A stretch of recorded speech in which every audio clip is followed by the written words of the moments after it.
is the Upload Collective. It's a co-working and incubation space dedicated to immersive technology companies. We have the pleasure of having Ondřej and LifeLiQe, part of this community, actually one of the first members here.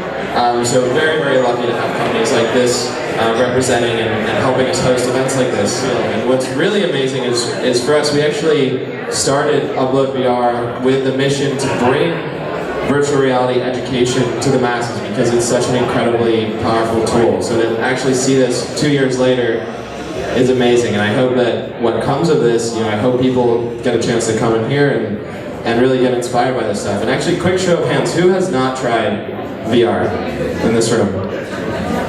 Seriously, no one? Nobody hasn't tried VR?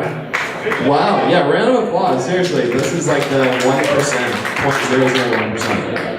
Cool, so I'm going to pass the mic over to Ondřej, and we'll kick it off here. Thank you all for coming. Thanks, Taylor. So, my name is Ondřej, and I'm co-founder and CEO of LifeLiQe. LifeLiQe is a visual learning platform with 1,000 interactive 3D models that are already now used in 15,000 schools around the world. But today it's my distinct honor to introduce and to have the panel with great panelists. So, Mike, if you can start introducing yourself.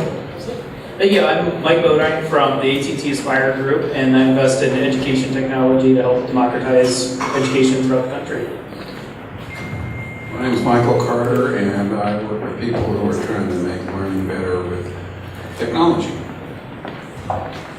I'm Walter Greenleaf, a neuroscientist, and I've been working in medical applications of virtual reality now for about 30 years. I'm really excited to be here and to see how things are really taking off in this field. Thanks for having me. I'm Beth Rogozinski. I'm the Chief Product Officer of Pear Therapeutics. Pear Therapeutics makes games and apps for mental and behavioral healthcare, and we've got a number of apps that we've been licensed and are working on for VR applications in mental and behavioral health. So, why we created this panel? So, being in the education space for a while, seeing a lot of innovations happening in the edtech space for the last 5 years. So when we heard about all the exciting things happening around the VR in education and healthcare, we thought that maybe it's a good time to sit together with people who've been active in the industry for a while, who saw a lot in terms of VR and AR, but as well as adapting the technology. And just open discussion about the trends and different scenarios which are likely to happen in the future. What we also did, we sent all of you guys up from the event, email asking you for any questions. So what we also did, we put your inputs into our panel discussions as well. So let me start with the first questions. So why is medicine and education a big market for VR and AR? Thank you. I think that education and medicine are really key for AR, VR because they just have new ways of experiencing content, and they're also areas that have very high cost components already. So AR and VR really is a great way to help reduce some of the costs to have that practical experience, such as biology labs, lab dissections, and medicine has some of the same carryover there.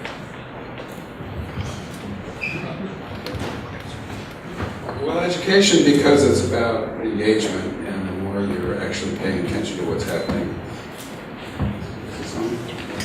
the more you like to learn. And whether you believe it or not, healthcare, medicine, is really a lot about training. And so the same applies. Well, virtual reality allows us to create experiences, and as Michael pointed out, experiences where we learn.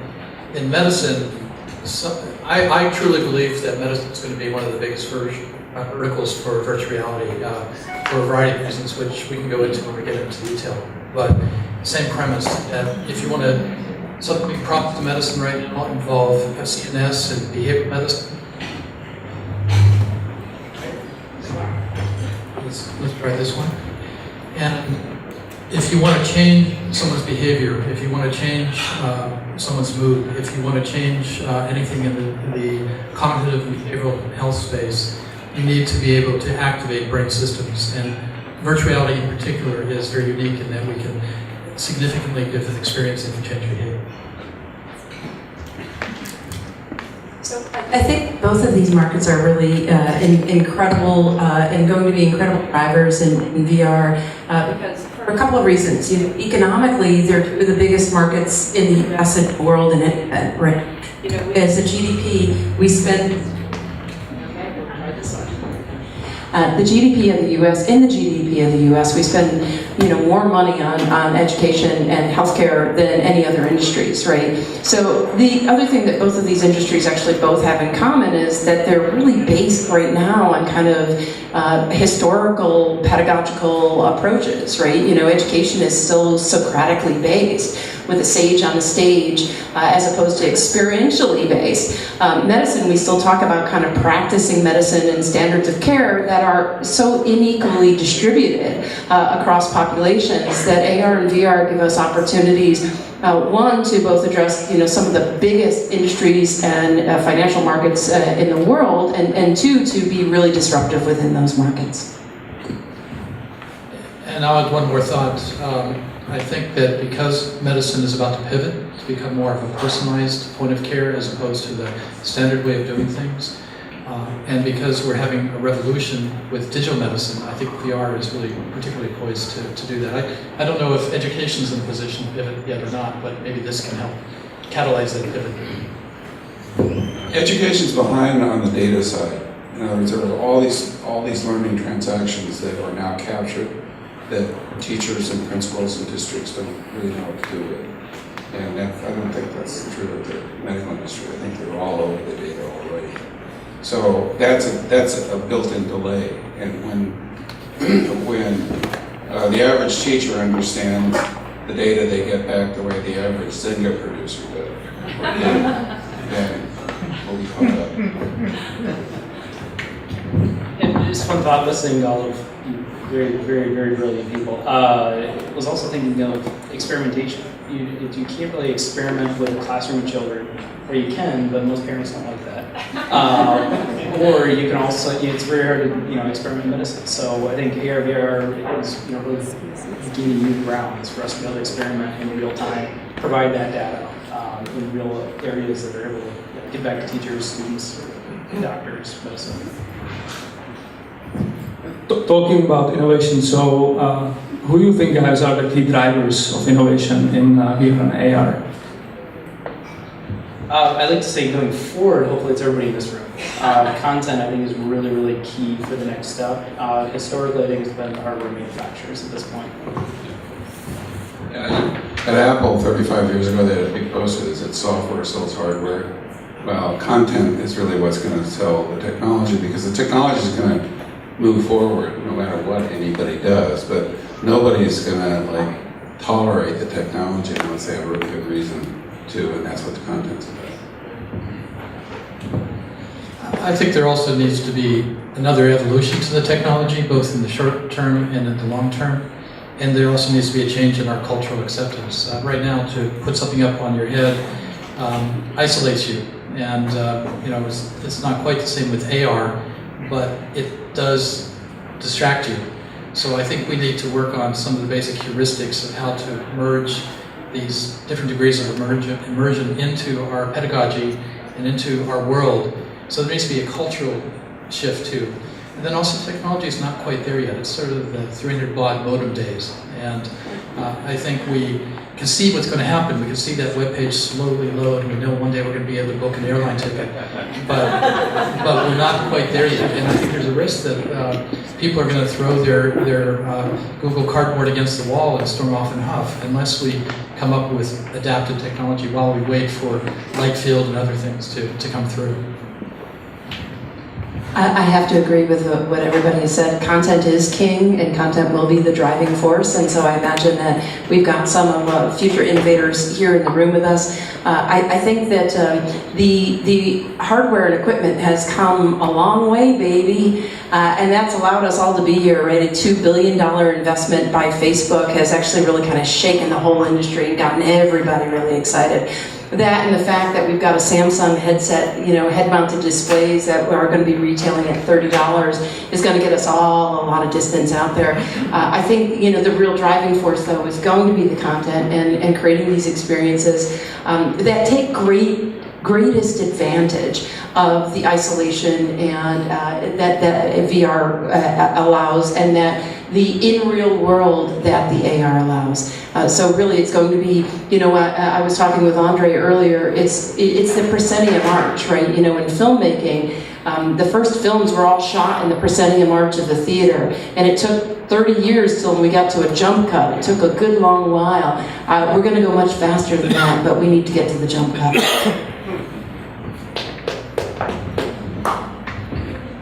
So guys, you already mentioned a couple of those challenges, but what are the other key challenges you think is here an AR ecosystem facing right now? I think from an education standpoint, it's going back to that idea of pedagogy and how we have some research to make sure that students are learning the way they should, what's going on there. So I think there's the professional development arm is going to be crucial in building all this. But I really think content catalogs are really what's going to be the main driver at this point. So it's hard for a school to invest in a device even if it's just for one case study or if it's just for one class or section. So as the content becomes more rich, it comes across different sections of the classroom, it's going to be more useful.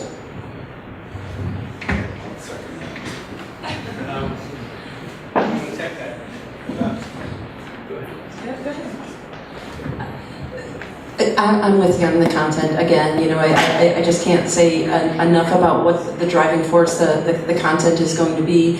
The challenge currently is that a lot of the AR and VR that we have out there are kind of parlor tricks, right? And people will get tired and bored with that. It's really cool. We talk about throwing the Google Cardboard against the wall. You'll hold on to it. It's cool. You maybe bring it out at parties, but what's the thing that you go back to every day? The average person on their mobile phone may have dozens and dozens of apps, but they use fewer than 10 in a day. So getting above the noise, finding that killer app, that killer content is really going to drive things. In medicine, of course, it's all about validation. And the good news is that using very expensive HMDs and very expensive computers, we have 30 or more years worth of fundamental research that tells us what approaches, what algorithms, what heuristics do work. So we have a foundation.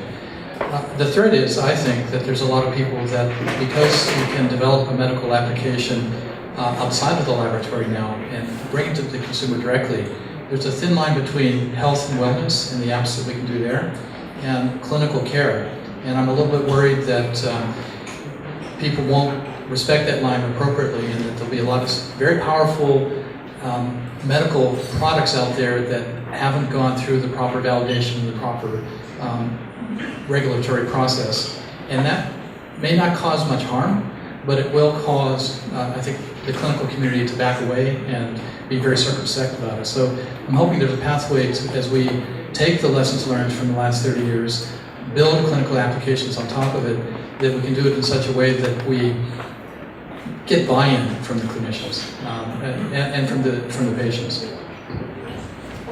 I think that's a really important point. In our field, in the medical field, the clinical validation is actually going to be a really huge challenge. We're actually preparing to submit an app to the FDA. So software as a medical device is going to the FDA.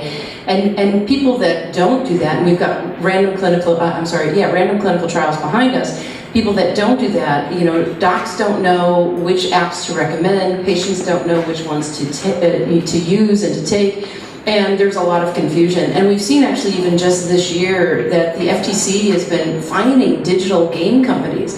Lumosity was originally fined $50 million, and it was reduced to a $2 million fine for false data and false claims that they were making. So there's going to be a challenge for those of us in the room who want to make content, especially in the health and education space of how do you get above the noise, how do you get the validation that you need, and the true uptake that you need, and then be able to propagate that through your distribution system so that you can get users coming in and using your content.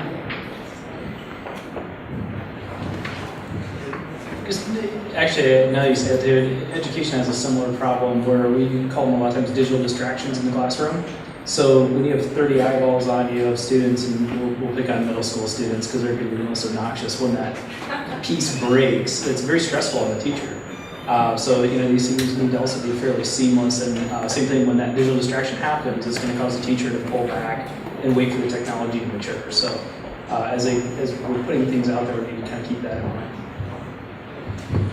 Absolutely. So how about the security and privacy? How do you see that as a topic or issue within the whole ecosystem? Yeah, I'm going to pass it over to medicine first. Well, it is actually a big issue, and we should reserve some time to talk about what the great things are that VR can do in medicine. But I'm glad we're talking about the threats. But security and privacy and HIPAA compliance is very important. And right now, if you look at the user licenses for a lot of the HMDs, and I won't name names per se, they keep ownership of the data that goes through their servers. And that data is unique and specific to the individual. And it's what we call in the healthcare industry personally identifiable healthcare information. And if you have a clinical problem, and if your behavior, let's say you're depressed, or let's say you're anxious, or let's say you have an obsessive compulsive disease, your behavior that is accumulating on these servers is codified and perhaps matched to your name. So I think there are some issues that need to be sorted out. VR is going to be a great telemedicine platform, so I see it reaching all out through the world as being the point of care, but we need to be careful about the security and privacy of that data. It's a key concern of ours at Pear Therapeutics because we are in the mental and behavioral health space, and the privacy and security for mental health is actually even more stringent than other types of healthcare because of the stigma that mental health issues have. We're really very concerned with these issues at our company. We separate out all PII, personally identifiable information, from PHI, personal health information. All PII and PHI are stored separately. We do end-to-end encryption. Onboarding is all seamless and encrypted. And then clinicians that actually even want to log in have two-factor authentications. So we really are using the best practices in hospital-based healthcare systems, in Sarbanes-Oxley, and financial systems. And I think the same is going to have to apply to VR, and probably even more so. One of the things that we look at with the vendors that we work with are people that will sign a BAA, a business associated agreement, that they'll agree to all of our HIPAA and security standards, and we won't work with a company that won't. Right? If you're not HIPAA compliant, then we'll go elsewhere. Yeah, in education, I think it's not that different than what I was trying to say before, which is that the education industry really doesn't understand what to do with data. And my friend Mimi Ito likes to say, I'm an ethno, not a quant, meaning I'm an ethnographer, I'm a qualitative scientist, not a social scientist, not a formal statistical scientist. But I think teachers are too. Teachers are used to watching kids and inferring what's going on, what is not going on. So giving them a whole lot of data, what I find, I work with a lot of folks that make dashboards, and I can't tell you how many ugly, stupid, incomprehensible dashboards ed tech companies make, thinking that it's going to say something to parents or teachers. And it's interesting, Ondřej and I went down to the peninsula today, and we actually did pretty well with the traffic. To Digital Promise, which is an NGO that was set up by Congress for the former CTO of the U.S. Department of Education. She did the original 2012 Strategic Technology Plan for K-12. And her crusade now is to give the data to the students. That from her point of view, whatever we learn, and believe me, there's a lot of stuff. I mean, when Alan and I were thinking about literacy for young kids on iPads, we went down to SRI and looked at their eye tracking. thing. What happens when a kid hits a word that they don't know? What do they look for in order to deduce what that word, how to parse that word? Is it morphological families, conceptual things? So there are going to be lots more data captured on students each new day. And I agree with Karen that it's really more about using it to orient the kid and to give the kid incentives to learn this or that, to know what they can do next and what they probably can't leap towards. So for me, the issue really isn't the privacy and security issue, it's who owns their data and who gets to see it and who gets to do what with it. And I vote with Karen that it ought to be the student first and then the teacher and then the parent. Yeah, it's interesting. We were just having a conversation about how these devices now allow for new sensors and new data to be collected, and you really have this massive public debate about who has the data, where is it sitting, what does it mean, who can sift through it. So, I agree with you and Karen and everybody at Digital Promise that privacy for that student data is going to be very important, but also I think as it starts to blend between medicine and education, so that we can help have early intervention with children, we can have all sorts of new tools, but the question is going to be how is that data going to be transferred? So let's assume that you are currently having extra $500,000 in your pocket, and so within the VR and AR, so how you will invest those money? That's a great question. So we are actually looking at a little closer. Sorry. I think that AR will probably start to go first. And we start to look for content that is going to be consumable by schools.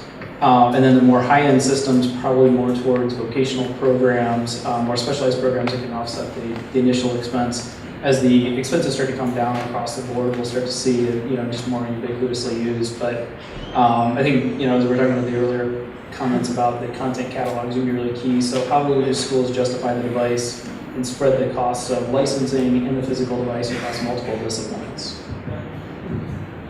But I ask you how you would use $500,000, not AT&T. It's all the same, right? I'm very, very conscious. But no, I would think that... Closer to the mic. A little closer? Closer to the mic, please. Sorry. No, I'm very conscious about how we're spending the money and investing. But I think content is going to be the new frontier, and I think that hardware be selective for certain, I would say, feedback or for certain application items. So medicine, I would still look at definitely some physical instruments, but mainly it's going to be, I think, for schools, content and catalogs right now.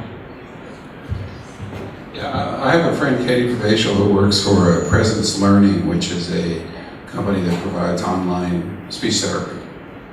And when Katie was at Apple 20 years ago, she referred to the Apple Multimedia Lab, which is based here in the city, as the neat shit lab, because they were doing all these really great conceptual things about what it was going to be like 20 years from now. So they did an AR thing called Nile Navigator, where you held up your iPad and you pointed it at the pyramid, and you saw all sorts of things about the pyramid. You could see its inside, you could see its history and so forth. That was literally 20 years ago. So if I had $500,000 to invest in virtual reality or augmented reality, I'd invest in neat shit. Really good content that's really going to engage people, and it's going to become more and more powerful as the technology evolves. Well, I would definitely focus on medicine because that's what I know and love. And within that, there's a huge spectrum. We have products already out there that are doing surgical training, surgical simulation. There's products that go deep into almost every vertical of medicine. But the area that I think there's the greatest possibilities that's sort of untapped is the area where using virtual reality to make a difference. And this overlaps a little bit with education for kids who are on the autism spectrum. We can slow down the speed of the world, we can exaggerate facial expressions and nonverbal communication, and it's been shown to make a big difference. So I would look at that. And the other area that nobody seems to be going after, which I think is huge and has both a wellness and a clinical side, is addictions. Virtual environments have been shown to help people learn refusal skills, to learn emotional regulation skills, to build situational confidence, and fluidity about their health issues. it's a big opportunity, and when I look at the spectrum of where there's a lot of startups, and there are a lot of startups, nobody seems to be going after that one particular area, and that's where I would focus on, because I think it has high value and crosses over to other areas of behavioral medicine. I couldn't agree more with all of my fellow panelists here. So who here thinks it would be content? Yeah, absolutely. Just to offer a little bit of a different spin on it, I was said earlier that content is king. I think one of the things that would be really cool in a VR and something that I would invest in would be like a sandbox approach to content, right? How do we make Minecraft for VR? How do we engage kids at that level? How do we create personalized medicine so that people can actually go into a VR environment and create the trigger that actually triggers my addiction, right? The thing that causes my panic attack when I'm out there. So I can actually create that really quickly, because personalizing in this level and empowering at that level that Minecraft does is something that I think would be really cool. There is a Minecraft VR system now, don't you? Yeah. Okay.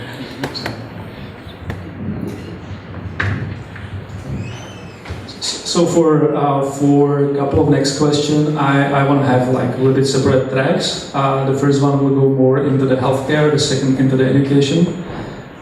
In terms of the healthcare, so you guys already spoke about a couple of sweet spots, but what are the other sweet spots for VR and AR in healthcare you currently see? Well, it's interesting. MindMaze raised $100 million at a $1 billion valuation to develop a neurorehabilitation system. So I think I'm very pleased to see this, because I would have said that rehabilitation, because of its necessity to involve capturing movement, would have been a difficult problem to solve, and I would say that's going to happen further down. So, and there's also Reflection Health has raised, I think, about $20 million to go after the same area. So rehabilitation is already catalyzed and moving forward. I think some other sweet spots, in general, I think behavioral medicine. I think it's the most expensive part of our healthcare system, and it's the part where we can, by leveraging the fact that we can have an experience to change people's behavior, not just on the clinical side, but on the exercise and the wellness side, and better nutrition. I think that behavioral medicine is the area that I think is a sweet spot.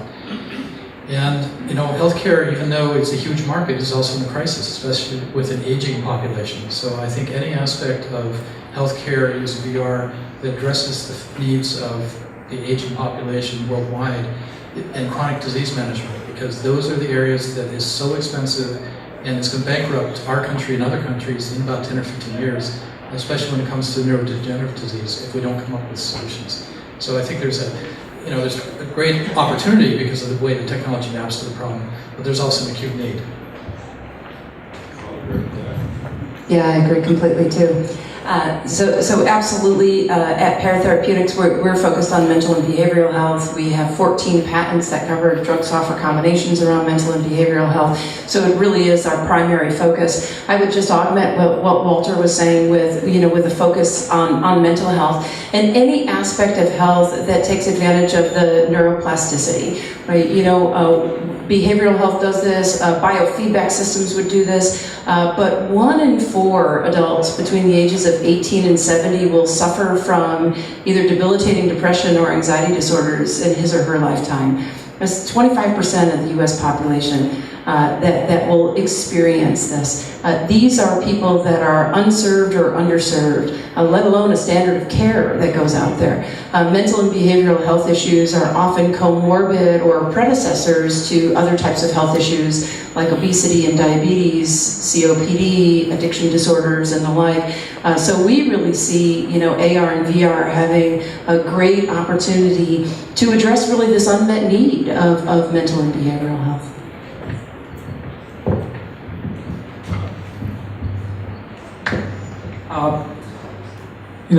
Talking about the VR and how this is coming into the healthcare as well as education. One of the things which we are trying to figure ourselves is the user experience. So I guess there were a lot of research is done about user experience for VR and AR. What would be your take on that? What is so unique about VR and AR?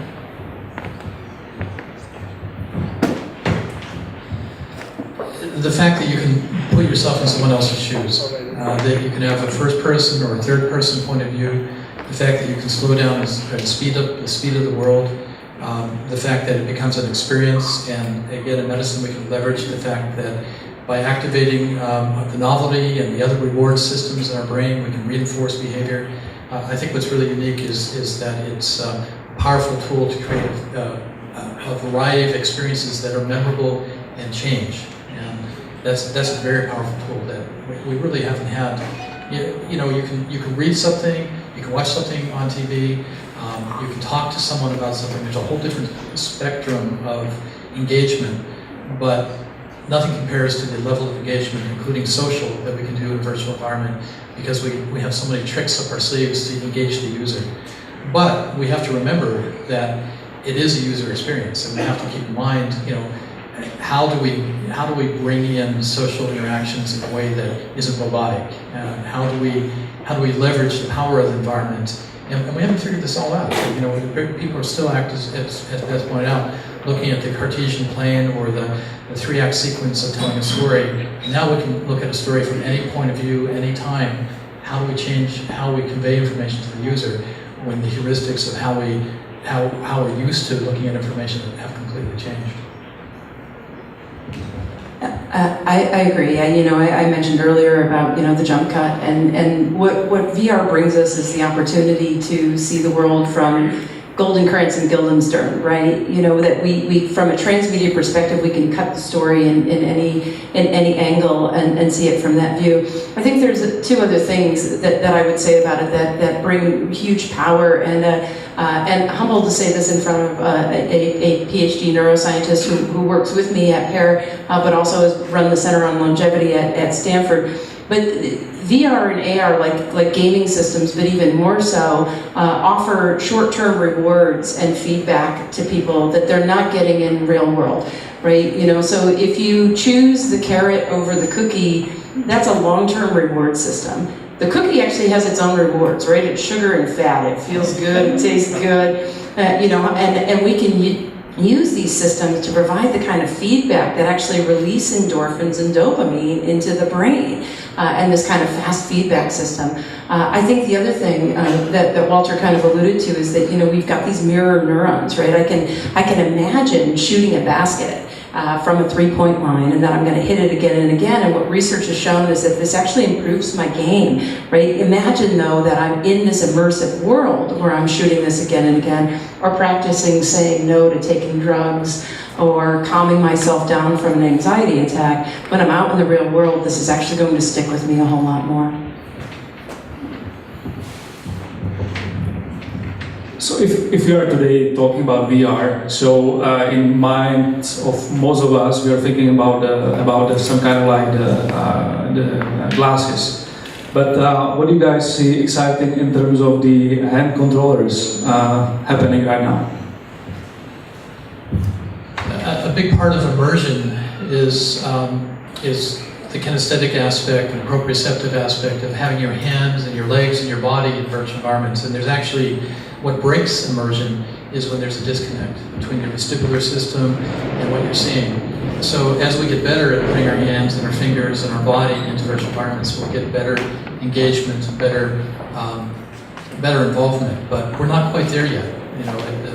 The Vive system is very precise. But I'm looking forward to when I can get my fingers and touch things and maybe get some haptic feedback and tactile feedback and do some somatothesis so that I get some vibration when I can touch the edge of an object. So the technology will evolve, but we're not quite there with putting our bodies in the virtual environment just yet. I just couldn't agree more. I think that what we're going to see is an evolution from game controllers, because this is what people know, right? This is the horseless carriage, to haptics and haptic gloves, to perceptual computing, and then very lightweight suits. We'll see some sort of merger between what we get with an Xbox Kinect, where I can just act out there in the world and get some sort of haptic and proprioceptive feedback. I wanted to say one thing regarding education. We talked a little bit about mirror neurons and point of view. Empathy is one of the things that we really can get going in a virtual environment. And I think in terms of education, that's a very powerful tool. And I think VR and AR are particularly useful for helping people learn empathy and taking a look at things from other vantage points. Yeah, and one of the things that's fundamentally different about this generation of learners, or these generation of learners, and my generation of learners is construction of knowledge is much more social than it ever was. You know, peer review in the Royal Society of London in 1600 meant a bunch of other farts read your article before you could present it at a conference or you could put it in a thing. Peer review now, I got twins, right? So peer review now is you ask your buddy whether the teacher has her head over the ass or not. So my daughters don't go to Wikipedia for information, they text their friends. So when you can create that kind of social network in a virtual reality, and then the empathy kicks in, and basically you are creating the world together. You're constructing your collective knowledge together. And maybe let's spend more time on education right now. So where do you see the product market fit for VR and AR in education? It's a great question. I think that we'll initially see, rapid adoption probably in the high school area first. Then I think as we start to have some more of the tactile feedbacks, we may see it also in vocational programs in medicine. So I think that having that sensory experience, having that full feedback is going to help people experience these tools and transitions quicker. Then I think it'll probably then once it waterfalls from high school, you'll see it in middle school. And we're even developing social emotional apps to help children learn how to regulate their own attitudes and bodies right now. So it'll travel trickle all the way down to probably pre-K. Yeah. So my general principle with trying to do something to help people learn is the shorter the better. So I would actually vote to see the emphasis be on getting this kind of environment in pre-K, kindergartens, first, second grade, because it's going to have a much greater impact in the long run if you start there. And then with respect to the disciplines, the kind of things that people are learning, I was trained as an historian, and I actually had somebody teach me how to code so I could write simulations to help my history students get a kind of personal role-playing game and have an experience of a pre-industrial revolution economy or the age of the terror. But as far as I'm concerned, it's really about like science and math. It's about manipulation and abstraction. And so that, from a discipline point of view, that's where it's going to be the most powerful, I think. Kids are going to go in and mess with shit, and they're going to learn that a lot better and faster and more intuitively manipulating objects in virtual worlds. And it will be more the consumer or B2B market? I think those two markets are now blending a little more. I think that you see, parents are becoming more engaged, and I think for especially startups, we see a lot of success where the startup will focus on parents at first. They're able to prove the concept, and then we're starting to see school adoption. So we're starting to see that parents are, they just tend to be first movers, but they also tend to pay. So a lot of times the procurement cycles in schools can be rather lengthy, a little longer than most startups can last. So by having this kind of staggered approach, you can help cash flows the company, but also prove concepts and iterate faster. Yeah, I think the two markets are the same in developed environments. In developing worlds are really fundamentally different spaces and different levels of investment, different levels of technology. So there it's going to have to be, take hold in the schools and maybe come home. But basically Scholastic cracked that relationship between the parent and the school channels, cracked that code about 30 years ago. And as a parent I would get these things that I would check off a bunch of books, and I would write a check, and my daughter would take it back and give it to a teacher. So Scholastic had every teacher, public school teacher in America, selling shit for them. And the reason they did that is the school got kickbacks, free library books, and the teachers got free classroom stuff. But they figured out how to work those two channels. So that's a pretty fluid space. Now, district sales or state sales, that's a whole other thing. But in terms of getting something in, that's no solution. So AR and VR, it's still not, solution for education, standing alone. Education technology in the last 5 years, become really hot. Then, and again, turn a little bit as less attractive for investors. So what do you guys think are the 3 key learnings which, education technology took in the last 5 years? That's a great question. And last year there was almost $14 billion of sales with a 20% year-over-year increase. So I think that the market is there. There is an appetite. I think the key is that pedagogy and security. I think people are just more aware of how these are and how they affect the child and how they affect the learning environment. I think though you're also right that people are going to stay away from the whiz-bang idea. They really want to see that it is grounded in actual learnings. They want to see that it's something that isn't going to cause that digital distraction for the child, and it's going to be something that is safe for the child to have. Yeah, so I think there's 2 things. There's outcomes. I have a good friend, Tom Greaves, who said, if you want to think about improving learning, go talk to teachers and look at the tests and find out what the 5 hardest things are for kids to learn, and you can find that out by how much money's put into remedial stuff. And those are the problems that you should solve. So that's one thing. Outcomes. You've got to look at the right outcomes for the technology. I don't give a shit about the technology. It's cool. I want to know how it's going to change those outcomes. The second thing is teachers. And I believe that teachers are the busiest people in the world. And I don't know if there are any teachers here tonight, but if you are, that's great, because probably you should be home preparing your lesson plans, and you just felt you had to do this because it's an extra thing. So you're still doing the lesson plan, but you did this because you want to think about how things are going to be different.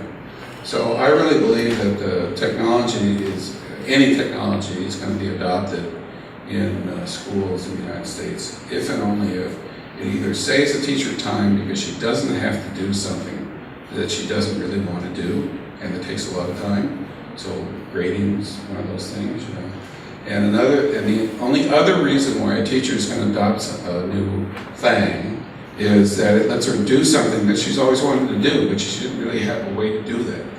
And that's where the kind of virtual reality comes in, and the immersion. She couldn't take her kids to the New York Museum. She couldn't take her kids to Gettysburg. Now she can. So that's way cool. And so she'll adopt that because she's always wanted to have her kids go to Gettysburg, and now she can. So I think those are the 2 things for me: outcomes and things that make teachers feel like what they're doing is more efficient and more effective. Thank you. So I guess my last question before we will take a Q&A. So teachers, technology should replace teachers because this is obsolete part of the value chain, obsolete job, or technology should help teachers. What would be your thoughts about it? Yeah, we mainly focus on finding the right tools for the right teachers and the right students, and we also broaden that age of students, so not just traditional, but any lifelong learner. These tools do need to be something that are constructive for teachers to still lead. Teachers are still a crucial part. It's just how we're actually making. That's good. How we're actually conveying that knowledge may be different or more engaging or different areas for the students. Yeah, I think the ideal teachers, the mentor, the Emile from Rousseau, the kind of one-on-one thing, and there's actually a lot of statistical evidence or research that demonstrates that kids who have a personal mentor learn more than people that have shared that teacher with another 10 or 20 or 30 kids. But that's not really the issue. I think the issue is whether you're trying to build teaching machines or you're trying to improve learning. And if you're trying to improve learning, it's really always helpful to have somebody who's paying attention and knows what they're doing and can help the kid learn. So I'm not really interested in replacing the teachers with teaching machines, and I'm not interested in technology that's going to make the teacher feel like they have no role in the learning experience, because I've seen technologies come and go, and they're, you know, I mean, no offense, but they're just not that smart, you know, and they're getting smarter, but I ain't holding my breath for when I'm going to turn my grandchildren over to some machine. Then we're all the way back to Skinner. Just one thing back to, I think that schools are also recognizing this, and we're starting to see a flip in the procurement models. So the teachers actually do have some budget, more and more and more increasingly, to purchase software. So I think for entrepreneurs, engaging the teachers both inside Silicon Valley, but increasingly outside Silicon Valley, to make sure that it's a product that will be used in other schools. I think it will help you gain traction. I think it's also, it'll help gain traction, it'll help gain sales. But I think also teachers are, being seen more and more as that subject matter expert, and not just an administration pushing down products for teachers to use. I do have one big data fun story for education. One of the projects we did at the Stanford Virtual Human Interaction Lab was we looked at learning dyads, teachers and students, and we studied their movement, their body language, their nonverbal communication, and using machine language analysis of the data, machine learning, we were able to determine which were going to be the predictive model for the successful learners and teacher pairs. So one of the things that's going to come out of using virtual environments to do assessments, not just of what works for the student, but what's the best pedagogy for specific teachers working with specific students, and what's the best match. So there's a lot of data that's going to drive improvements for everything we do.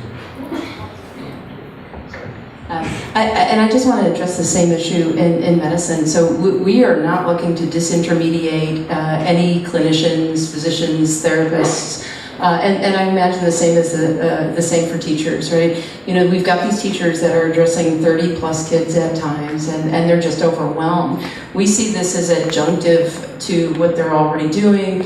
And in medicine in particular, there certainly are, what we call deserts of care, especially in mental health, right? I joke with our investors and other folks that you can't throw a rock and not hit a therapist in San Francisco, but not the same in Alabama, people, right? And so there are huge areas of our country where people just cannot see a psychiatrist or a therapist, and let alone Alabama, Susanville, California, Turlock, and these other areas. So I think really the tools are best served and best used as adjuncts to these people who are experts.